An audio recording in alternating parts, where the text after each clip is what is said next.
We are in the Maimer V'hinei Parach Tavshin Lamed Gimel.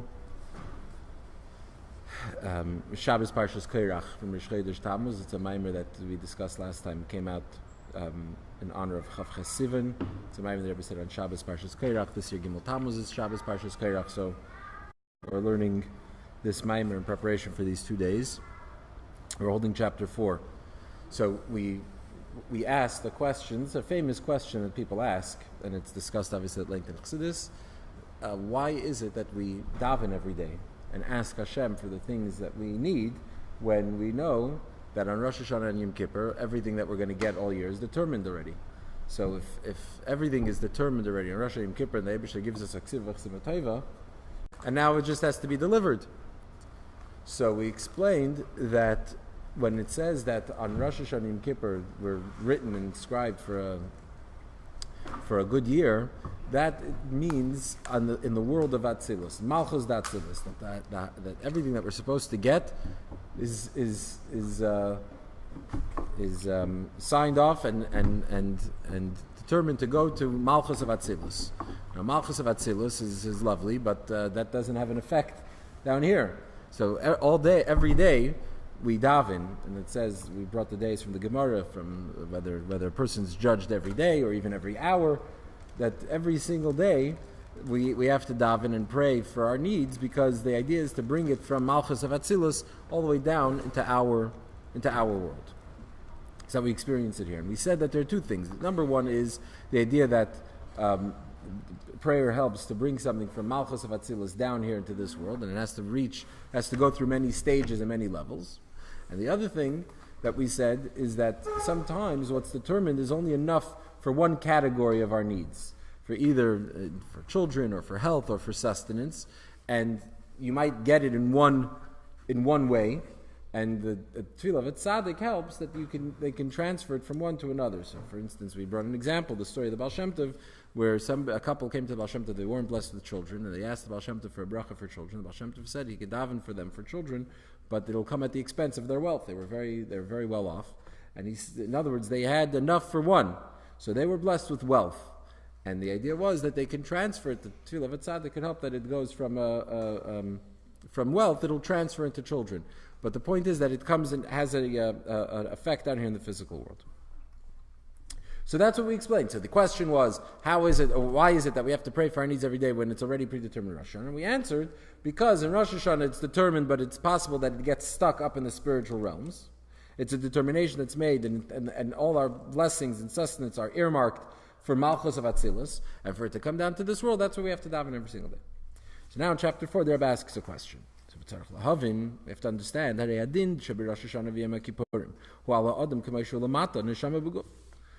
it's nice to say that on Rosh Hashanah Yom Kippur we're judged and everything is determined for and sent to Malchus of Atzilus, but who's davening on Rosh Hashanah Yom Kippur? We're davening on a neshama and a body.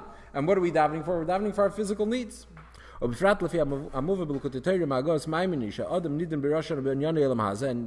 brings in Likutei Torah from the Agos Maimonides, where he says over there that on Rosh Hashanah Yom Kippur a person is judged with regard to physical things, to the things of this world. Not that as they are Malchus of Atzilus, but as they are in our world.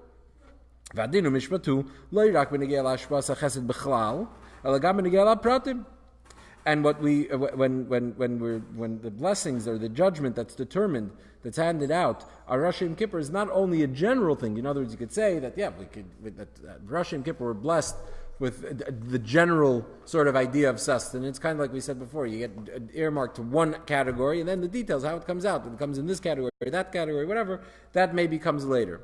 So the Rebbe says, no, even the details are already ironed out on Rosh Hashanah Yom Kippur. Let's look at note 17. The Rebbe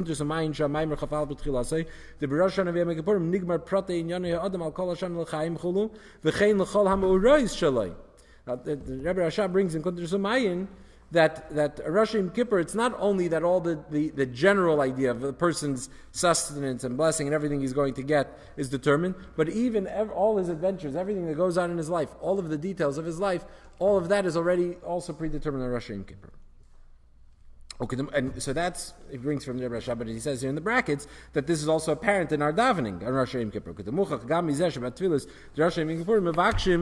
Gam al inyanim pratim. On Rosh Hashanah Kippur, we don't. It's not a general prayer. We ask for specific things as well. Nevertheless, and nevertheless, even though a Rosh Hashanah Kippur person is judged on what's going to happen in the physical world, and not only in general but also in every detail, nevertheless, we're saying that every single day a person has to be judged on whether it should come. So,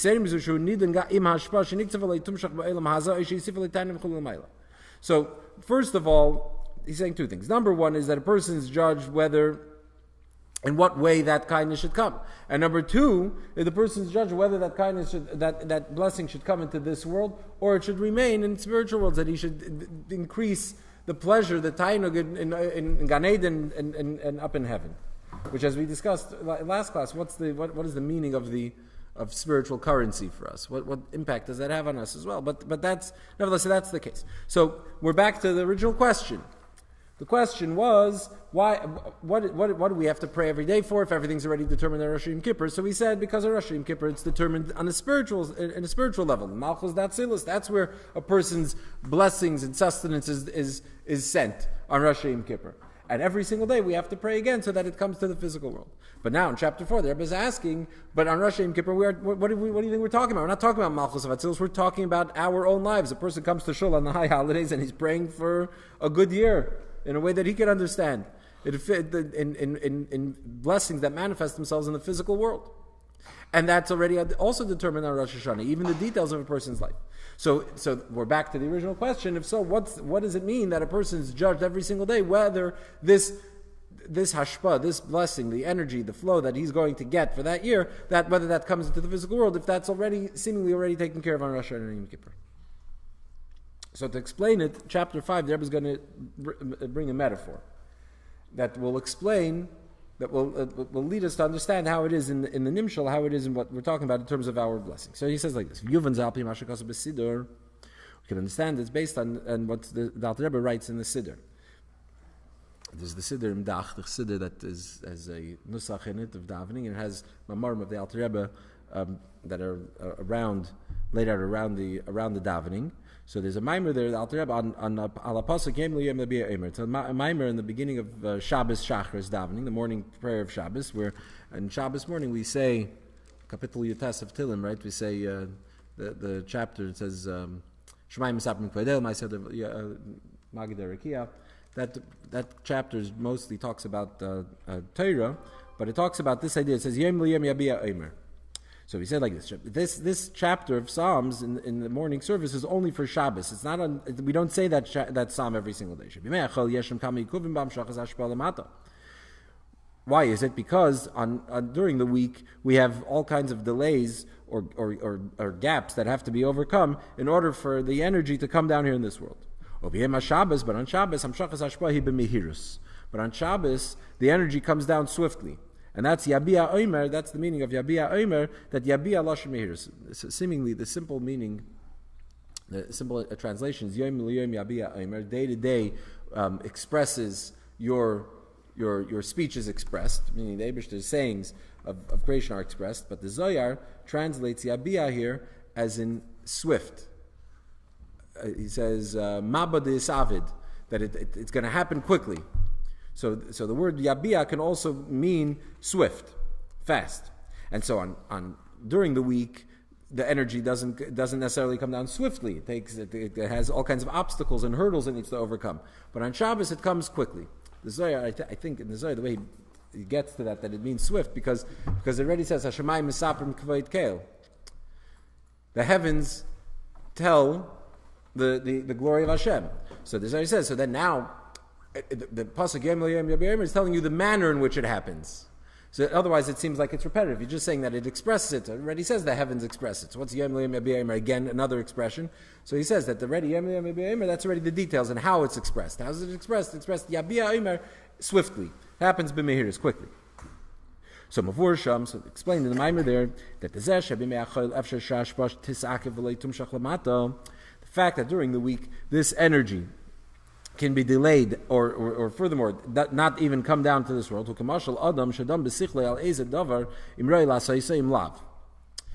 the Alter Rebbe over there explains this idea, that what does it mean that a person's blessing, sustenance, and whatever is determined for him to come could encounter hurdles and obstacles during the week and not even get down here. So Alter Rebbe brings a mashal, he brings a metaphor. He says like this: it's like a person who sits and deliberates in his mind whether to do something.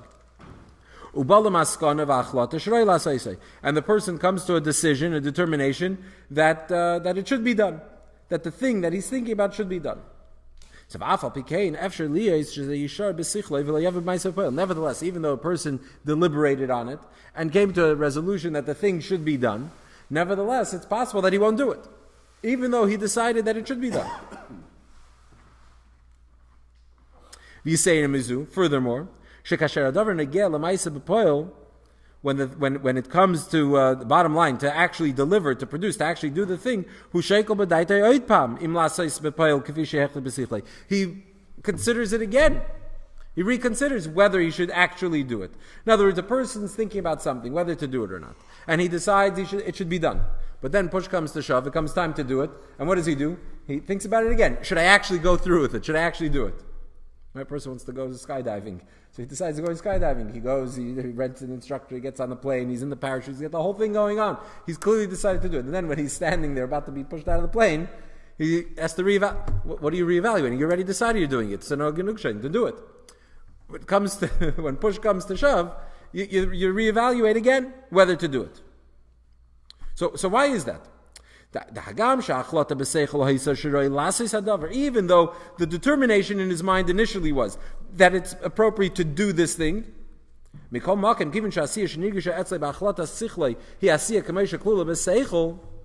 nevertheless, since when he was deciding to do it, that was in the domain of intellect. He was thinking in his mind about doing it. This was an idea. So when that idea comes to fruition, to actuality, when it comes to an action that is separate from seichel, apart from seichel, from intellect. So then he has to think again, reconsider, reevaluate, and determine again whether he should actually go through with it and do it. So we see that a person could think about doing something and decide that the thing should be done. So in his mind, in a sense, it's a done deal. This should be done. And yet, when it comes time to actually do it, he reconsiders again. And when he reconsiders again, you have two details here. So there are two things here, two aspects. There are two things that are happening here. Number one, when a person decides to do something, that decision, that determination that he should do X, Y, or Z, that determination doesn't compel him to actually go through with it and do it. Why? Because the given shamaisa kol b'seichel v'amaisa b'poel k'meishu b'fnei atzmei nifred ma'seichel m'shtein yanim. Since the thought of doing it and the actual doing it are two separate things. One's in the world of intellect and one is in the world of action. So it's possible that the decision in his mind shouldn't actually bring him to doing it. So a person, let's say, goes to the doctor. And he's not feeling well, goes to the doctor. The doctor says, the problem is you're out of shape. You need to start exercising. You need to start working out. Okay? So the doctor gives him a reason why working out is good for him, and it expands his oxygen flow and his energy and his heart rate. He gives him the whole explanation, and he realizes that exactly what's bothering him can be remedied with exercise. So it makes sense he should be exercising. And on his way home, he starts thinking to himself, I need to exercise. I feel better. And he goes through the whole thing. And he comes home and he determines before he goes to bed that tomorrow morning he needs to wake up and he needs to exercise. And what happens the next morning? The alarm rings early for him to go to the gym. And what does he do? He hits the snooze button and goes back to sleep. What happened to the decision to exercise? The decision to exercise was the decision to exercise. But between thinking that you should exercise and actually exercising, there's a huge gap. Right? So even though your determination wasn't, it's not even so much that you were thinking about exercise in general, whether exercise is good or bad. You're thinking about whether you should exercise. And even so, there's a gap between whether the determination that you should exercise and the actual getting out of bed to exercise. So that's number one. That what's happening here is that a person thinks in his mind, comes to a determination that he should do this thing. And nevertheless, thinking to do it doesn't compel him to actually do it. But then there's another thing. Furthermore, it's not only that a person will determine that he should do X, Y, or Z, and then yet not actually go through with it, but furthermore, when it comes time to actually doing it, he'll reconsider, he'll reevaluate it. And what does it mean that he'll reevaluate it? It means that he might actually come to the conclusion that he shouldn't exercise. Going back to that analogy. So a person goes to sleep at night and he says, I need to exercise, I'm getting up tomorrow morning to exercise, that's what I need to do, that's what I should do. And the morning will come and he won't get out of bed. So he won't go through with it. But then there's something else. Let's say he gets out of bed. And what happens? He gets out of bed and he walks over to the window and he sees it's raining outside. Oh, shit, now it's raining. So maybe exercising, we're going to go running, it might be dangerous, there's no visibility, he can get hit by a car, he could slip and break his ankle. He'll come to a decision that he shouldn't exercise today. Yesterday you decided you need to exercise. But the point is when it's time to carry it out in actuality, so not only is that initial determination in your mind not enough to actually get you to do it, you have to overcome that, but you actually also reconsider whether you should go through with it, even though you've already decided to do it. Still, when you're about to go out and do it, you reconsider altogether. And the idea of reconsidering means that there's a possibility that you'll determine the opposite. So last night, before I went to bed, I decided I need to do it. And today, I can make an argument that I shouldn't do it. Right? So we see these two aspects of, on one hand, you already got to a point in your mind where you're going to do it. And yet, when it comes to actually carrying through with it, to going through with it, it doesn't compel you to actually do it. You still have to reconsider. You have to go through that process again. And furthermore, going through that process again, you might actually come to the opposite conclusion that you came to before. So already here, we see, in a sense, the answer to the question. We asked, initially in chapter 4, we asked, why is it, if Rosh Hashanah and Yom Kippur, the determination is about the physical world, about the person in Olam Hazeh in this world and what he should get in this world, and what should transpire with him in his life in the physical world. And yet we say, nevertheless, it's reevaluated every single day. We pray every single day. It's reconsidered every day. So, already here we have the kernel for the answer. That you could determine to do something and determine to actually do it, like we said here. It's not that you deliberated whether you should exercise, whether exercise is good. You thought about whether you yourself should actually go through with actual exercise, to actually go about doing it. And yet, there's still a deliberation that has to happen when push comes to shove, when it comes to actually carrying through with it.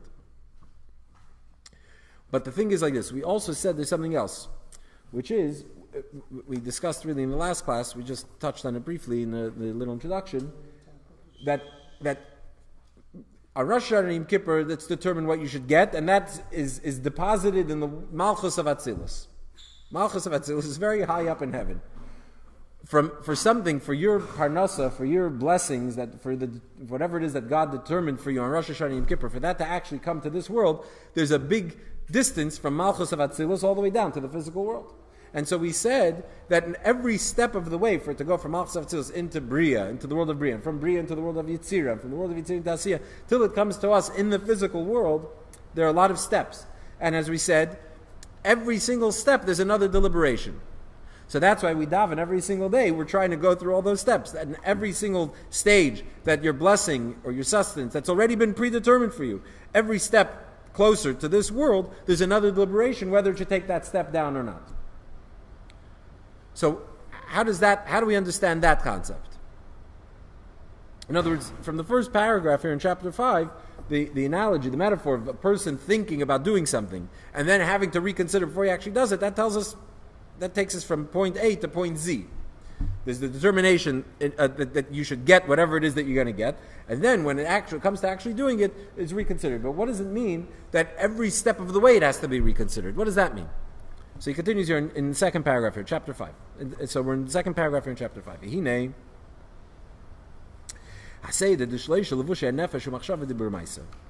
we know that a person has koiches pnimim, a person has his faculties of his soul, of who he is, which are your intellect and your emotions, which are again divided into 10 aspects, but generally it's intellect and emotion, that's internal, and then you have your external abilities, which is They're called your garments. Your machshava dibur ma'isa, your thought, your speech and action, which are external. Why are they external? Person I can't force you to think a certain way or to understand something a certain way. I can't force you. You have your own mind. You think the way you think. So for you to think, I can't force you to think one way or the other way. You think the way you think. And certainly feeling, I can't force you to feel a certain way about anything. You feel the way you feel.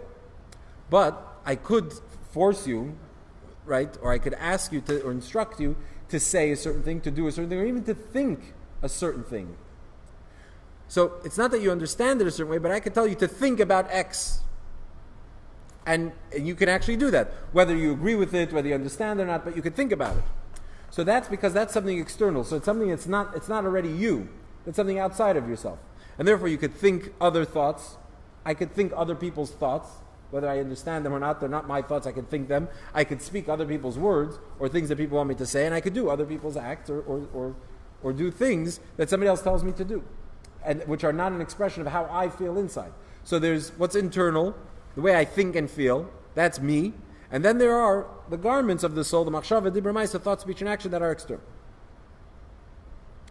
So, ubechdei shetia hamshacha me'aseichel me'amidis l'maisa ch'alidei hamachshava v'adibur. How do you go from something you think or feel to carrying it out in action, in an act, in an activity? How do you get from inside yourself to outside? So it goes through a process. It has to go through a process. So the way the whole process works starts as a thought. From the thought it goes, because the way it should really go is your emotions should be mature emotions that are born from your intellect. Right? That's how it is in the nefesh al-sikla, in the nefesh al-kis, in the neshama, in the nefesh al-bahamas. It goes, they kind of do their own thing. Your feelings don't have to necessarily come from your intellect. It's therefore you can have immature feelings or irrational feelings. But the way it should be is you should have mature, rational feelings that begin with the way you see and understand things.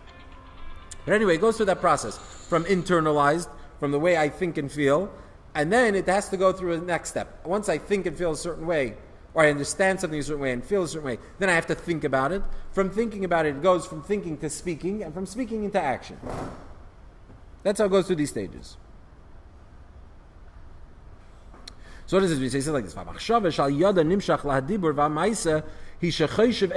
What does it mean when you go for the thought about from which it goes to dibur, to speech, and then to action, is that you think about how to do it. In other words, you have an intellect, you have the capacity to understand, but how do you know what you understand? You have to think about it.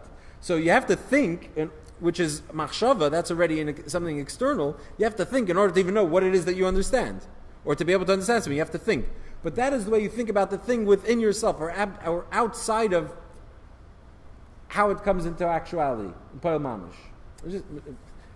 Just a point really relates to what we said before about a person could think about something, decide to do it, but yet when it comes to action he has to reconsider. Why? Because even though he thought about doing it, nevertheless it was in the world of thought. So you thought about the idea of doing it, but not the actual doing it, not the actual. So just remind me, there's the story that everyone's told by Fabrengen that there's a halacha.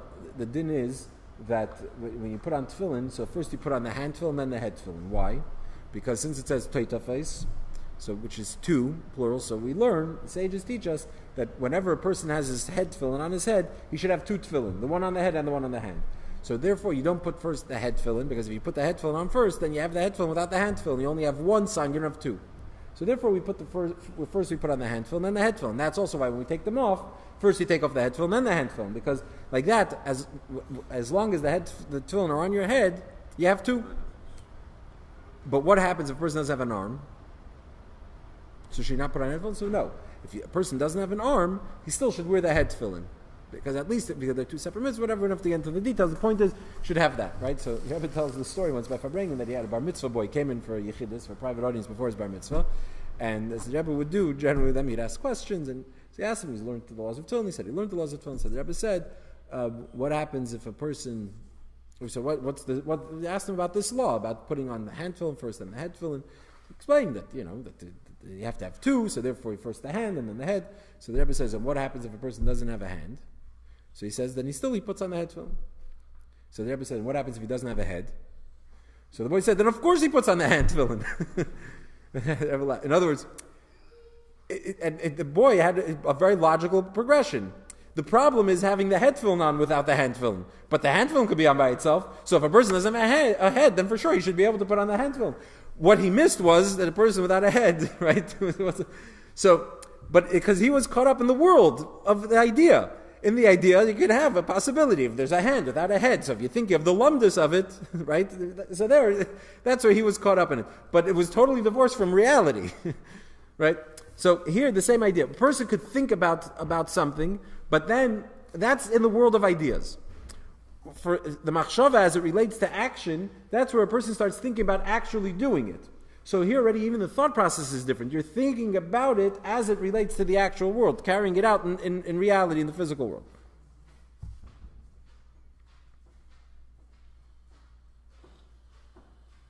Okay, so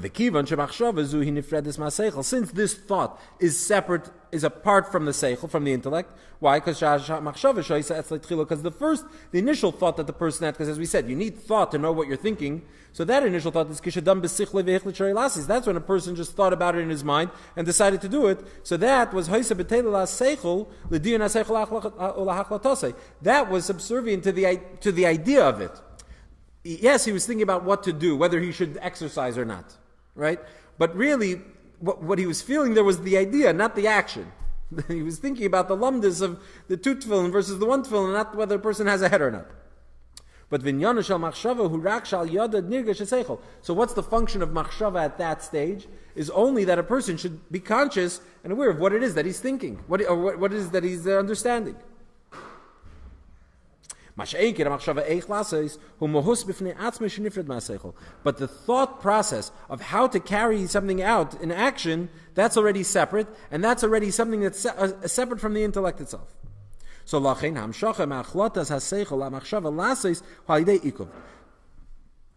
therefore, that process, the transition from the thought process of thinking about the idea to the thinking about how to actually carry it out, that there could be an ikuv, there could be a delay. There's a gap over there. And b'shnei inyanim anal. And in the two things as we mentioned earlier. Number one, the first thing is that the decision that a person made in his mind initially doesn't compel this thought about how to actually carry it out. And even more than that, in order for it to come into this machshava, to actually start thinking about how to carry it out, there too a person reevaluates, he reconsiders. So it's not only that it doesn't force him to actually think about how to carry it out, but before it comes to thinking about it, he has to even reconsider whether to carry it out or not altogether. So the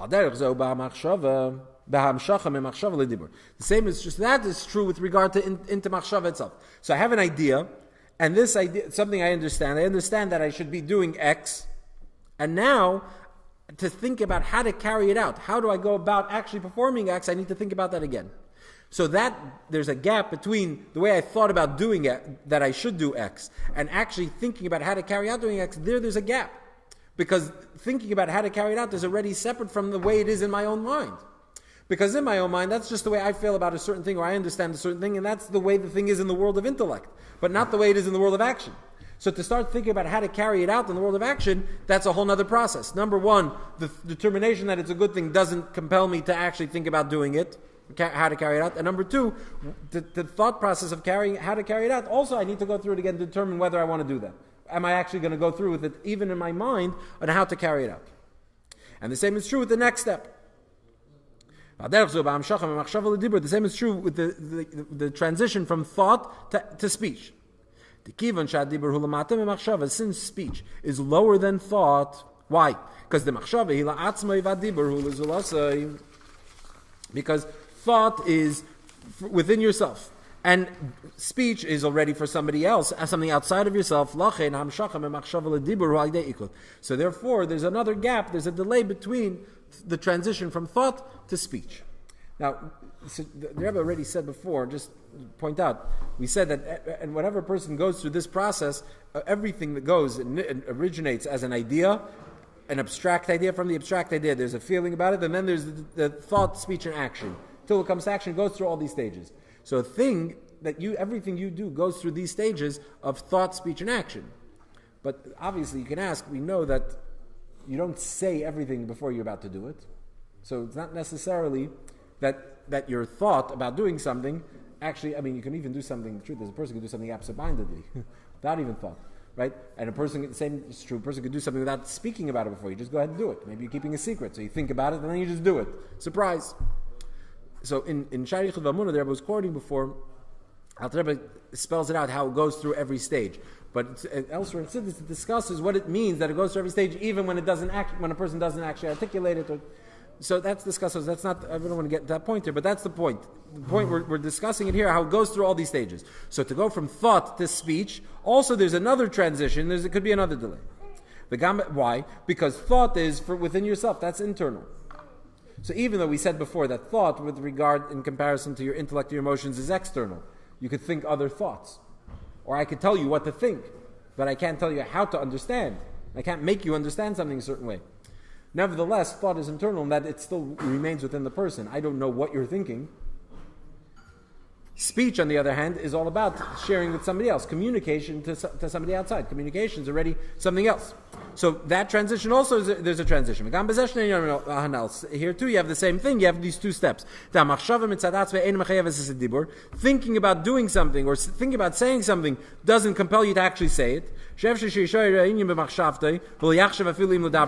could remain in your mind and you won't even think to say it. And the same is true. You can think about something, you think about wanting to say it, and then when it comes to saying it, you start thinking, maybe I shouldn't say it, I should or I shouldn't. So here too we have this deliberation that occurs again between the stages of intellect and thought, and between the stages of thought and speech. Again, another deliberation. Since thought is for yourself, and speech is for somebody else. So therefore, even after a person's already decided with regard to thinking that he's going to think to do a certain thing, still he still doesn't know whether he should share it with somebody else and tell somebody what he's thinking about doing, the plan that he's hatching. The same is true with regard with the transition from speech to action. Since action is even more disconnected from a person than speech, because speech ultimately is your words, your thoughts, and you're saying what's coming out of your mouth is yours, but action is invested in something that's totally outside of yourself. So the same is true here with regard to action, that again you have this delay, you have this gap between these two things. That number one, you're speaking about something doesn't compel you to actually do it. And number two, for it to go from speech to action, you have to think about it again. You have to reconsider it again. Right? So a person could think about something, and then, just because I'm thinking about doing something, or I'm thinking about something, doesn't mean I'm going to tell you about it. Whether I want to tell you about it, there's another consideration. And even when I tell you I'm planning to do something else, so I'll tell you what my plan is, that still doesn't compel me to actually go through with it and carry out the plan. All these stages, all these steps require this, again, another analysis, another evaluation, another reconsideration. All this, again, is trying to get us to answer that question. Why is it the Eibishter determines what's going to be, and he deposits it in our safe deposit box in Malchus of Atzilus? But for it to get through all these stages, there's another consideration. For it to get through this process, even though he's already decided to give it to us even in the physical world. But it's the physical world as it's spiritually, as it's in a theory, in an idea. And for it to get through all these stages, there has to be this reconsideration. Okay, let's continue the point here. As it's known that thought and speech are connected. How so? Because these words that you think, because when we think in words. So the words that you think are the words that you then share, you communicate. Right? That those words that you thought, it's those very words that are in your mind come out in your speech. Whereas your words that you thought and you said that doesn't carry over into action. Action, it's a physical act, right? There are no words there. Since